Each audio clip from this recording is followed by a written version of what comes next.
Welcome students Vivekananda institute of information and technology की आज की क्लास में हम प्रायोरिटी क्यों पढ़ेंगे।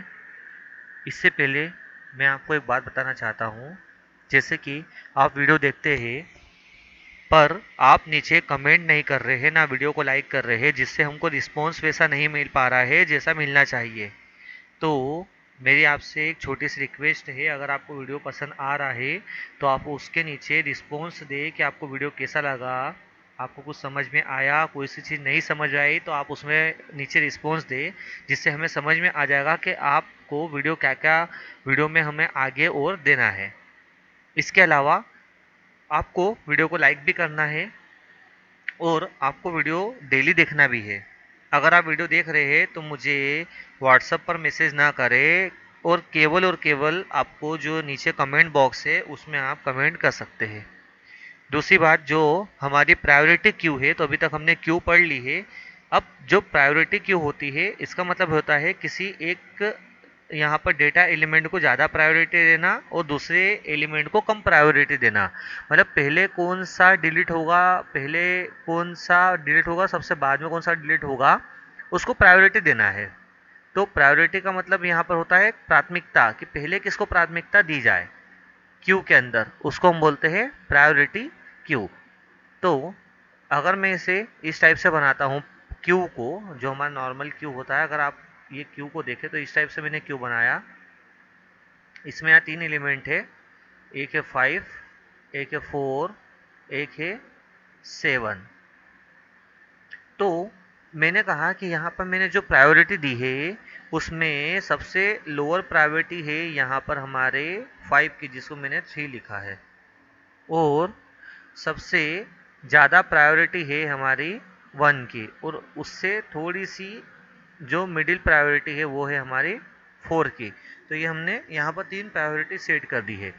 तो आप यहाँ पढ़ेंगे प्रायोरिटी क्यू डेटा एलिमेंट का एक कलेक्शन होता है। ये डेटा एलिमेंट से इनका एक कनेक्शन है, यहाँ पर कलेक्शन है, जिसमें विभिन्न डेटा एलिमेंट को एक निश्चित प्राथमिकता क्रम प्रदान किया गया हो। देखो मैंने यहाँ प्राथमिकता क्रम प्रदान कर दिया है, वो निश्चित प्राथमिकता क्रम है, बदलेगा नहीं, जिसके आधार पर क्यू के विभिन्न डेटा एलिमेंट क्यू से रिमूव होते हैं। रिमूव का मतलब आप ये मत समझिए कि ये डिलीट हो रहा है। रिमूव का मतलब ये भी हो सकता है कि प्रिंटर की क्यू है और ये प्रिंट होना चाहता है। देखिए मैं आपको एक बार यहाँ दिखाता हूँ। मैंने प्रिंट का एक ऑप्शन लिया, यहाँ से मैंने इसको प्रिंट करा। ये पूरी की पूरी पीडीएफ को अगर मैं प्रिंट कर रहा हूँ तो ये जो प्रिंट है वो जाएगी इसके प्रिंटर के यहाँ पर, ये क्यू बनेगी यहाँ। अब आप देख सकते हैं यहाँ पर जो प्रिंटर है ये उसके क्यू में चली गई है। ये पूरी, इसी को हम क्यू बोलते हैं। यहाँ पर एक के नीचे फाइल्स आ जाएगी। ये जो हमारी प्रिंटर है ये हमारा क्यू है, और ये यहाँ से हम इसकी चाहे तो क्यू को भी देख सकते हैं। ये आप देख सकते हैं क्यू है। क्यू में आप इसको रीस्टार्ट कर सकते हैं, यहाँ पर पॉज और कैंसिल भी कर सकते हैं। ये पूरी क्यू बनी है। तो अगर देखा जाए तो अगर आपको यहाँ पर मैं बताऊँ कि डेटा स्ट्रक्चर जो क्यू है उसका यूज़ कहाँ हो रहा है, तो ये क्यू है। ये पूरा हमारा क्या है, क्यू है। यहीं से हम क्या कर सकते हैं, आगे बढ़ा सकते हैं।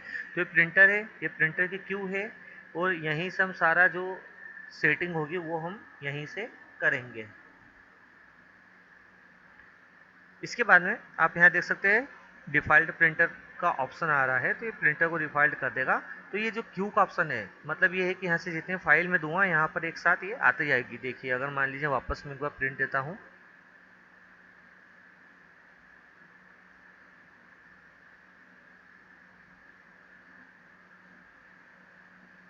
अगर मैं यहाँ वापस से इसको प्रिंट देता हूँ तो ये अब इसके क्यू में जाएगी पहली फाइल। फिर वापस से मैंने इसको एक बार और प्रिंट दिया, ये चली गई हमारी दूसरी फाइल। अब ये जो फाइल है जो दूसरी गई है, जो लास्ट में गई है, वो लास्ट में ही क्या होगी, यहाँ पर प्रिंट होगी। तो ये पहले गई है, ये देखिए, और ये लास्ट में गई है। तो जो लास्ट में गई है वो लास्ट में प्रिंट होगी, जो पहले गई है वो पहले प्रिंट होगी। तो यही हमारा क्यू का काम होता है। इसमें फाइल सभी लोड हो रही है, तो ये डेटा स्ट्रक्चर का हम यहाँ पर इसका यूज़ करते हैं क्यू का। इसको मैं भी कैंसिल कर देता हूँ क्योंकि प्रिंटर रेड नहीं है, वरना ये बहुत सारा ऑप्शन खोलते रहेगा और परेशान करेगा जैसे ये कर रहा है। तो इसमें आगे हम देखते हैं ऐसे क्यू में जिन डेटा एलिमेंट को हायर प्रायोरिटी प्राप्त होती है वह पहले प्रोसेस होते हैं। देखिए हायर प्रायोरिटी में ऐसा कह रहा हूँ कि 1 नंबर जो है मेरा ये हायर है और यहाँ पर जो लोअर है वो हमारा 3 है, ये सबसे लोअर है। तो जहाँ पर देखिए हायर प्रायोरिटी होगी उसको हम सबसे पहले यहाँ पर प्रिंट करेंगे। ठीक है, तो आप देख सकते हैं कि सबसे हायर प्रायोरिटी हमने कहा कि 1, मतलब सबसे पहला नंबर किसका है, इसका। तो जिसका पहला नंबर होगा पहले आएगा, तो ये प्रिंट होने चले जाएगा 7। जैसे ये 7 प्रिंट होने गया मतलब ये यहाँ से क्या हो गया, डिलीट हो गया। तो अब जो हमारा यहाँ पर फ्रंट होगा वो कहाँ सेट हो जाएगा, इस जगह। तो आप देखिए फ्रंट भले यहीं सेट है, बाकी देखा जाए तो प्रायोरिटी किसकी ज़्यादा है। तो आप जानते हैं कि प्रायोरिटी हमारे किसकी है, यहाँ पर जो 4 है लिखा, इस पर 2 लिखा है यहाँ पर, तो इसकी प्रायोरिटी क्या है, ज़्यादा है। अगर ये ऐसा ना होता और अगर मान लीजिए इसको मैं यहाँ से हटाता हूँ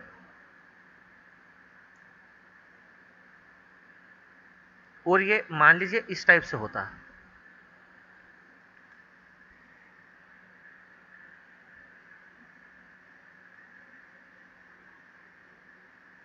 और यहाँ पर हमने जैसे जो 7 था वो चले गया था, अभी मैं 7 को वापस ले आता हूँ, ये 1 है, ये यहाँ पर हमने अब इसको 2 सेट किया और यहाँ पर इसको मैंने 3 सेट कर दिया है।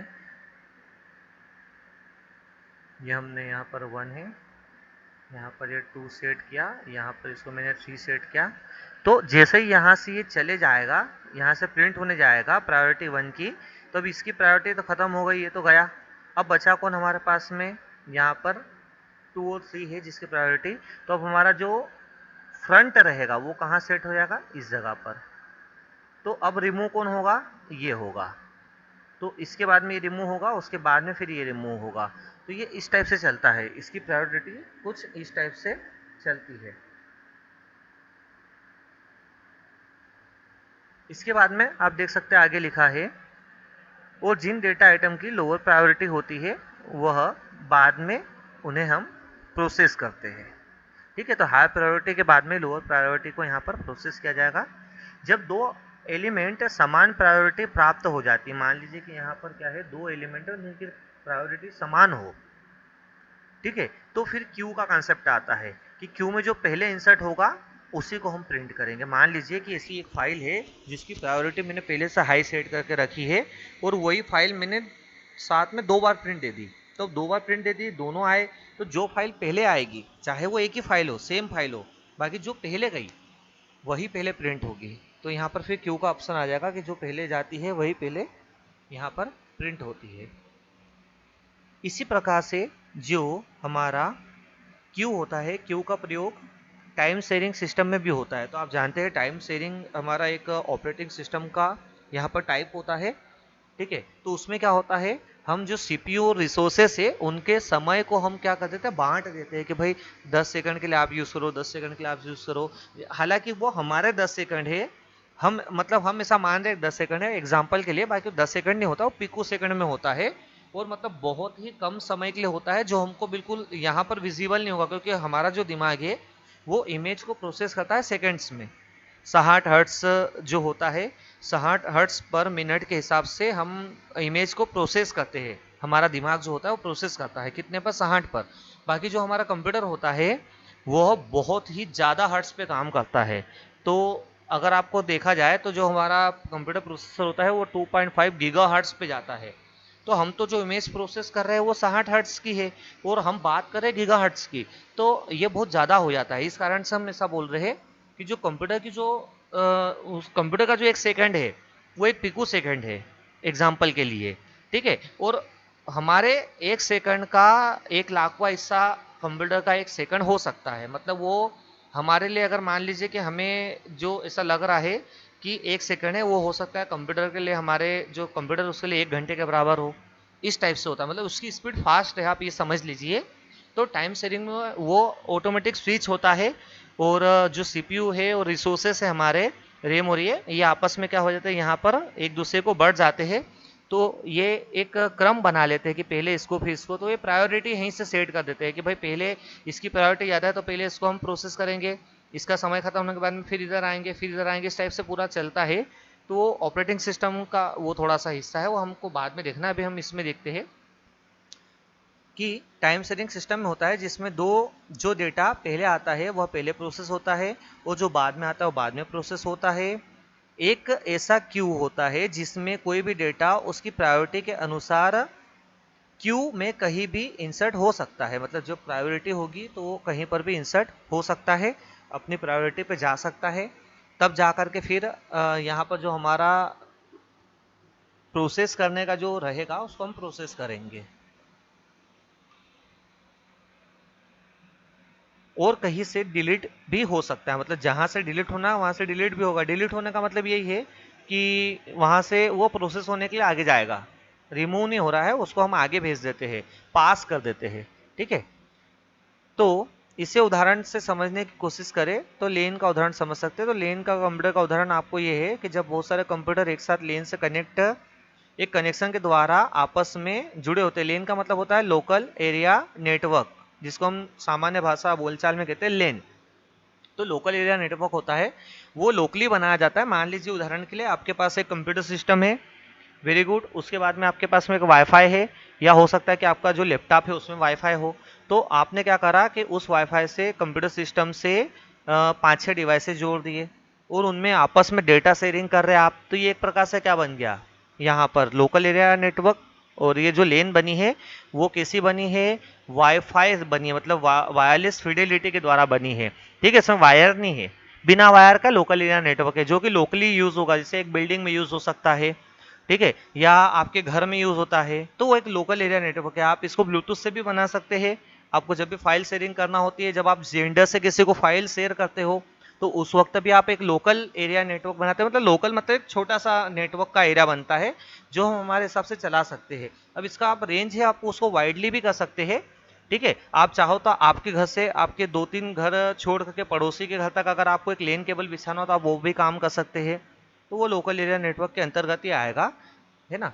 इसके बाद में जो लेन होती है वो आपस में जुड़े होते हैं, तो वे विभिन्न प्रकार के रिसोर्सेज को शेयर करते हैं। मान लो किसी बैंक में 10 कंप्यूटर आपस में लेन से जुड़े हुए हैं, वो सभी कंप्यूटर किसी प्रिंटर को शेयर करते हैं और उसको यूज करते हैं। तो आपका जो प्रिंटर होता है वो आपस में शेयर हो जाता है। जो आपका, अगर मान लो आप अभी आज के समय में वाईफाई से यूज करते हैं, इससे पहले हम लेन केबल होती थी उसके द्वारा हम यूज करते थे, सारी जो शेयरिंग होती थी।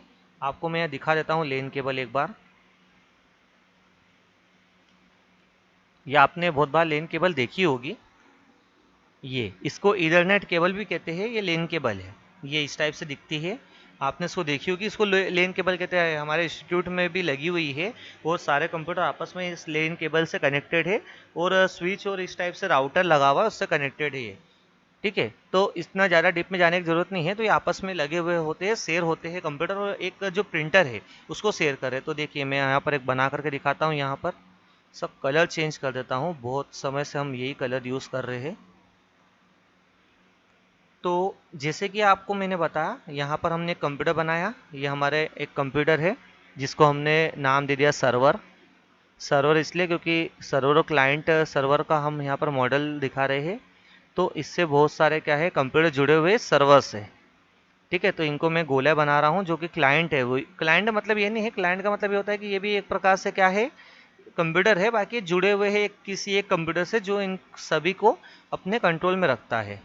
ठीक है, तो ये आपस में सब क्या है, आपस में इस सर्वर से जुड़े हैं, ना कि इससे है।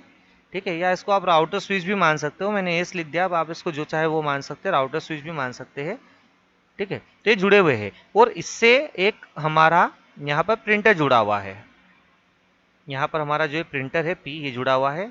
ये हमारा C1 है, क्लाइंट 1 है, इसको हमने बना दिया क्लाइंट 2, इसको हमने बना दिया क्लाइंट 3, इसको बना दिया क्लाइंट 4। ये आप समझ जाना क्लाइंट 4 है। ठीक है, तो जैसे कि हमने इन सभी को आपस में जोड़ दिया है, हमारा प्रिंटर जो है वो भी जुड़ चुका है। ये प्रिंटर के पास में हमारे पास में क्यू है, इस प्रिंटर के अंदर एक सॉफ्टवेयर है, वो सॉफ्टवेयर इसका फर्मवेयर कहलाता है, ऑपरेटिंग सिस्टम है। तो वो उसका काम ही होता है कि इस प्रिंटर के अंदर आने वाली जो प्रोसेस है उसको प्रोसेस करना, मतलब जो भी आई है कमांड उनको क्या करना है, प्रोसेस करना है। ठीक है, तो अभी आप कंफ्यूजन में आ रहे होंगे कि मैंने कहा कि इसमें जो कमांड है जिसको प्रोसेस करना है, तो आप ये मत समझिए, जो कंप्यूटर एक प्रकार का जो कंप्यूटर होता है, छोटा सा कंप्यूटर, मिनी कंप्यूटर, वो भी इस प्रिंटर में होता है। मतलब आपको डिस्प्ले पे दिखता है प्रिंटर, अगर कुछ ऐसे प्रिंटर आते हैं जिसमें हमको डिस्प्ले पे सब कुछ दिख रहा है, तो उसमें माइक्रो प्रोसेसर लगा हुआ होता है। ठीक है, माइक्रो कंट्रोलर भी आप कह सकते हो। बाकी माइक्रो प्रोसेसर एक छोटा सा आज के जितने भी आ रहे हैं उनमें लगा होता है, क्योंकि स्कैनिंग भी होती है। उस स्कैनिंग को फिर हम यहाँ पर प्रोसेस करते हैं। तो आजकल के प्रिंटर जो होते हैं उनमें तो स्कैनर भी लगा होता है, प्रिंटर भी है और फोटोकॉपी मशीन भी है। वो तीनों चीज़ें एक साथ काम कर रहा है। तो उसमें भी एक प्रकार से देखा जाए तो उसके अंदर एक माइक्रो प्रोसेसर होता है, पूरा कंप्यूटर यूनिट होती है, उसमें रैम भी होती है, रोम भी होता है, सब कुछ होता है उसके अंदर। उसका ऑपरेटिंग सिस्टम भी होता है जिसको हम कह रहे हैं फर्मवेयर, वो भी होता है। ठीक है, तो वो क्या करता है, यहाँ से सारी फाइल्स को लेकर के क्यू में जमा लेता है। जो पहले फाइल आई उसको पहले रख लेगा, जो बाद में उसको बाद में रख लेगा। और वो जो इसका ऑपरेटिंग सिस्टम है वो क्या करता है, इसको क्यू में जमा करके फिर प्रोसेस करके प्रिंट करने का काम करता है। तो प्रिंटर को चलाने के लिए भी उसके अंदर एक माइक्रो प्रोसेसर होता है। आप ये ना सोचे कि हमारे कंप्यूटर पे उसमें प्रोसेसर है, आपके मोबाइल है, हर चीज़ में होता है आज के समय में। ठीक है, तो ये होने के बाद में हम आगे देखते हैं, जिस कंप्यूटर को पहले प्रिंट करने के लिए ऑर्डर प्राप्त होता है, मतलब मान लीजिए कि हमारे पास में ये C3 है, इसने एक प्रिंट करने के लिए एक यहाँ से क्या दिया है, ऑर्डर दिया है।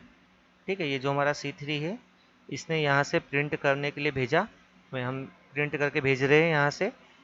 तो इन्हें एक प्रिंटर की फाइल भेजी इसको, वो गई यहाँ से प्रिंटर में। वो प्रिंटर में क्या हुआ, जैसे गई तो आप सबको पता है कि यहाँ पर जो हमारी क्यू होती है उसमें इंसर्शन होता है कहाँ से, रेयर से। तो ये रेयर से हमारी एक प्रिंट होने के लिए फाइल आ गई F1। ठीक है, हमारे पास में F1 फाइल आ गई है। अब क्या होगा, इसके आगे पढ़िए आप इसमें प्रिंट। तो यहाँ पर प्रिंट करने के लिए ऑर्डर प्राप्त करता है प्रिंटर, पहले उसी कंप्यूटर के डेटा को पेपर पर प्रिंट करता है जो उसको पहले प्राप्त हुआ है। अन्य कंप्यूटर से आने वाले रिक्वेस्ट को प्रायोरिटी क्यू में वेट करने के लिए रखता है। इसका मतलब ये है कि मान लीजिए यहाँ से आ गई है, अब हम प्रायोरिटी क्यू की बात माने तो देखिए प्रायोरिटी में हम ऐसा कह देते हैं कि हमारी प्रायोरिटी जो है यहाँ पर, ये इस टाइप से मैं प्रायोरिटी बना रहा हूँ। ठीक है, ये जो प्रायोरिटी क्यू है उसमें ऐसा है कि यहाँ से सबसे पहले नंबर की प्रायोरिटी इसकी है, सेकंड नंबर की इसकी है और थर्ड नंबर की इसकी है। तो फिर क्या होगा, फिर ये प्रायोरिटी क्यू के अनुसार अगर कोई फाइल आएगी तो वो यहाँ पर ना होते हुए इस जगह पर आएगी, क्योंकि पहले नंबर की प्रायोरिटी पे पहले पर आ गई। फिर जो अगली आएगी वो यहाँ पर आ जाएगी F2। मान लीजिए इसने C2 ने दिया कुछ प्रिंट होने के लिए तो F2 की प्रिंट आ गई, और मान लीजिए C1 ने कुछ दिया तो ये यहाँ आ गई, इसकी F3। ठीक है, तो इस टाइप से प्रायोरिटी जमेगी और ये प्रिंटर से प्रिंट होकर के एक पेज बाहर निकलेगा। वो सबसे पहले रहेगा F1 का, फिर फाइल 2 का निकलेगा, फिर फाइल 3 का निकलेगा, और इस बीच में कोई आती है तो वो भी यहाँ पर जोड़ जाएगी। इस टाइप से काम चलेगा इसका। ठीक है, तो ये प्रायोरिटी क्यू हमारी यहाँ पर है। अच्छा, इसका बेनिफिट ये है कि हम प्रिंटर में जो यूज़ करते हैं वो प्रायोरिटी क्यू होता है। टाइम शेयरिंग जो हमारा ऑपरेटिंग सिस्टम होता है उसमें हम प्रायोरिटी क्यू यूज़ करते हैं। आज के समय में अगर आप देखें तो टाइम शेयरिंग जो कंप्यूटर है वो हमारा विंडोज़ भी यूज़ करता है, लिनक्स भी यूज़ करता है टाइम शेयरिंग। उसमें समय शेयर किया जाता है आपस में। तो साधारण शब्दों में हम कह सकते हैं कि जो प्रायोरिटी क्यू है अन्य क्यू की एक श्रृंखला होती है जिनमें हर क्यू की अपनी एक प्राथमिकता निश्चित होती है। तो इसके बहुत सारे यूज़ कर सकते हैं हम। इसे रिप्रेजेंट करने के लिए हम लिंक लिस्ट वह एरे दोनों का प्रयोग कर सकते हैं। जो हमारी क्यू है, प्रायोरिटी क्यू है, उसके बारे में यहाँ बताया गया है इंसर्ट। और इसका प्रायोरिटी क्यू का प्रयोग GUI सिस्टम सॉफ्टवेयर में भी होता है। जो ग्राफिक्स यूज़र इंटरफेस होते हैं जो हम देख रहे हैं आज के समय में, आपका जो मोबाइल है उसमें भी इसका यूज़ होता है, जिन कारण हम एक समय में एक से अधिक एप्लीकेशन सॉफ्टवेयर को एग्जीक्यूट कर पाते हैं। मतलब ये है कि एक समय में हम एक से ज़्यादा सॉफ्टवेयर यूज़ कर पा रहे हैं। उसका कारण ये है कि हमने प्रायोरिटी क्यू का करा है।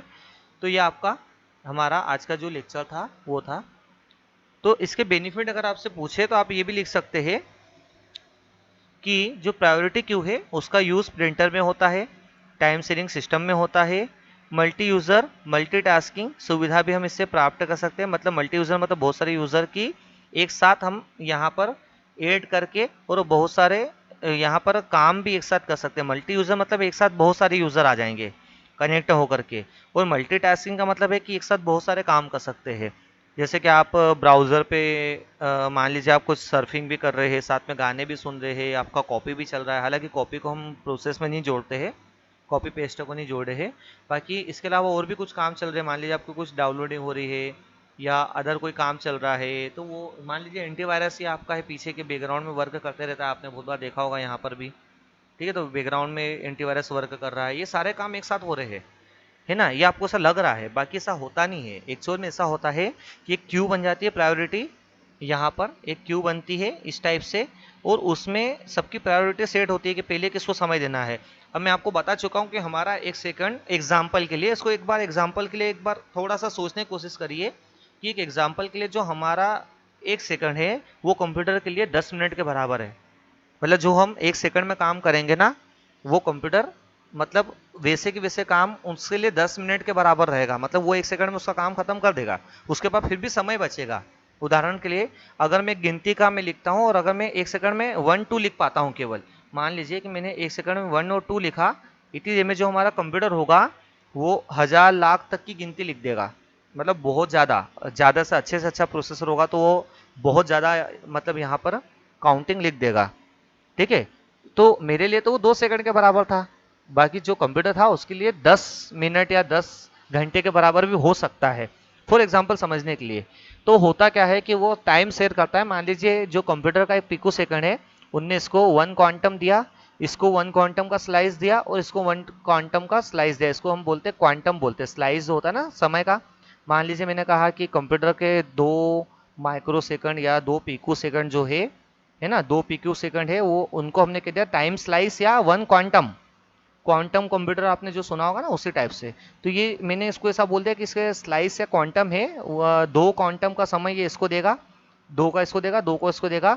ऐसे ये 1000 बार जब दे देगा तब हमारे लिए एक सेकंड के बराबर होगा। एक एग्जाम्पल के लिए है ना, 1000 बार देगा तो ये हमारे लिए एक सेकंड के बराबर होगा। तो बहुत समय तेज है। तो इस टाइप से सारा काम होता है, तो हमको मल्टी यूजर मल्टीटास्किंग मिलता है। हालांकि एक वक्त पे जो सीपीयू होता है वो एक ही चीज़ को प्रोसेस करता है। एक और चीज़ मैं बता दूं कि जो आज का समय में जो हमारे पास में आपने सुना होगा डुअल कोर होता है, और यहाँ पर और भी आपने सुना होगा टेट्रा कोर, ऑक्टा कोर, जो आपके सीपीयू आते हैं तो उसमें कोर्स होते हैं। कोर्स का मतलब होता है कि ये आपका एक कोर है, ये सिंगल कोर है। ठीक है, इसके साथ में एक और मैंने इसी टाइप का कोर लगा दिया इसके साथ में, तो ये अब क्या हो गया साथ में, मतलब इसके ऊपर ही लगा दिया, मान लीजिए इसके साथ साइड में लगा दिया तो डुअल कोर हो गया। अब ये डुअल कोर हो गया तो ये एक इंटेल का अगर हम सीपीयू लेते हैं तो वो डुअल कोर जो होता है वो एक वक्त में 4 काम कर पाएगा। उदाहरण के लिए क्यों, क्योंकि जो डुअल कोर कंप्यूटर होता है उसके एक कोर में 2 थ्रेड होते हैं। तो ये 2 थ्रेड, एक एक कोर के 2 थ्रेड हो गए, मतलब एक यहाँ पर कितने सीपीयू होगा, टोटल 4 सीपीयू की तरह काम करेगा। ठीक है, तो ये लॉजिकल होते हैं, मतलब इनको पार्टीशन से बांट दिया जाता है लॉजिकली रूप से। और ये जो कोर है वो फिजिकल पार्ट होते हैं। आप ऐसा मान सकते हो कि कोर का मतलब होता है कि एक व्यक्ति है, ठीक है, और उस व्यक्ति के 2 हाथ है, तो 2 हाथ से 2 काम कर पाएगा। तो इसे यहाँ पर 2 व्यक्ति है तो 2 व्यक्तियों के 4 हाथ हो गए तो 4 काम कर पाएगा। तो इस टाइप से हम इसको बांट के रखते हैं। ठीक है, तो 4 ऑपरेटिंग सिस्टम आप एक साथ चला सकते हैं डुअल कोर पे। और अगर आपके पास में क्वाड कोर है तो आप उसके अंदर आप खुद ही आकलन कर सकते हैं कि आप 8 ऑपरेटिंग सिस्टम एक साथ चला सकते हैं। अब आप कहोगे कि ये कैसे होता है, तो इसके लिए हम आगे देखेंगे किस टाइप से होता है कभी और किसी वीडियो में। ठीक है, वो होती है यहाँ पर, आपने कभी नाम सुना होगा वर्चुअल मशीन बनती है, वीएम बनता है, वर्चुअल मशीन के द्वारा हम काम कर सकते हैं। वो सब बात की बात है। बाकी मैं एक एग्जांपल इसको समझाने के लिए कि प्रायोरिटी क्यों है क्या है, इसको समझाने के लिए मैं आपको लिखा। अब जो अगला हमारा टॉपिक होगा वो होगा लिंक लिस्ट। लिंक लिस्ट जो होती है, लिंक्ड लिस्ट है, ये पढ़ेंगे हम। तो आज के लिए आपका ये था। Thank you.